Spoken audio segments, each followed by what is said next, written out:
Hello, my name is Thomas Rodriguez, and I will be going over Lab 4 for Physics 2211. So to introduce this lab, the purpose is to compare the predicted motion and the observed motion of a mass hanging from a spring, and then we are supposed to plot the energy changes throughout the experiment. Some of the fundamental physics principles are Newton's second law, which is that F net equals dp over dt, which also correlates to F net is equal to F spring plus F gravity, which is used in the code. Then there's the formulas for kinetic energy, gravitational potential energy, spring potential energy, and total energy, which is just the sum of all those three. And then this is used to just calculate how energy changes, or like different kinds of energy change when a mass is moving and hanging from the spring. Then there's a law of conservation of energy, because like energy is going to be like transferring, but like delta E is still going to be 0. And then there's the position update formula and the velocity update formula.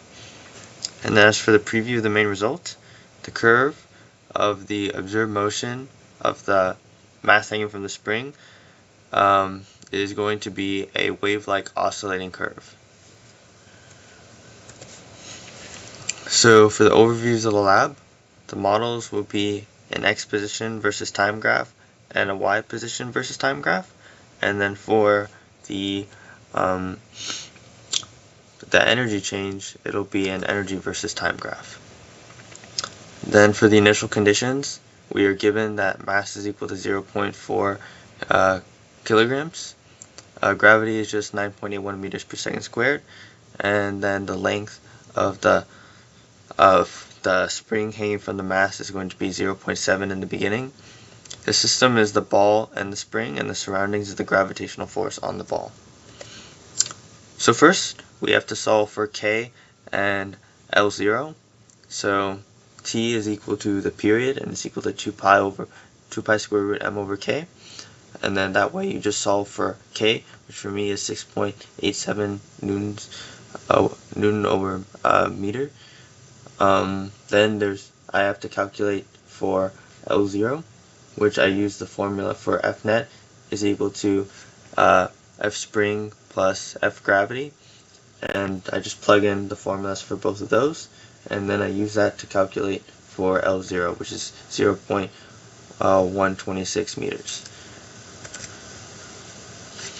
So this is the code. I set up the mass of the ball and initial position, which for me was given by tracker, and the ball's velocity, which is just 0. Then I set up the values that, well, like gravity, and then like the K and L0 that I got from solving it. And then I continued writing this code, which I did just by following the formulas that are given for like kinetic energy formula, for example, or like total energy formula. So just use those kind of formulas. And then for me, the period was 10 for tracker. Then I continued setting up the formulas for these values. As you can see here, this is the velocity over time, or like the position update formula and velocity update formula. And yeah. Then over here I calculated the energy changes. And I think that was pretty much it for the code.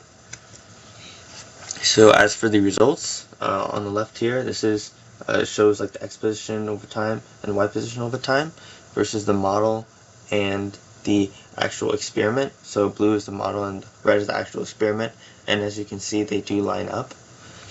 And however, some possible errors for why they don't line up completely is that there's work being done and there are surroundings that need to be considered that I didn't consider in this experiment, and there's also the possibility that my placements for the center of mass on tracker weren't exact.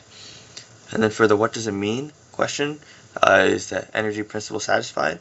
The answer is yes, because no energy is lost, because according to the energy principle, energy can neither be created nor destroyed, but only transformed from one form or another within a closed system. So because according to this change in energy versus time graph, the total amount of energy is the same, that means that, or like the delta E is 0, that means that no energy is being lost and is only being transferred. Therefore, the energy principle is satisfied. And that concludes my summary of this lab.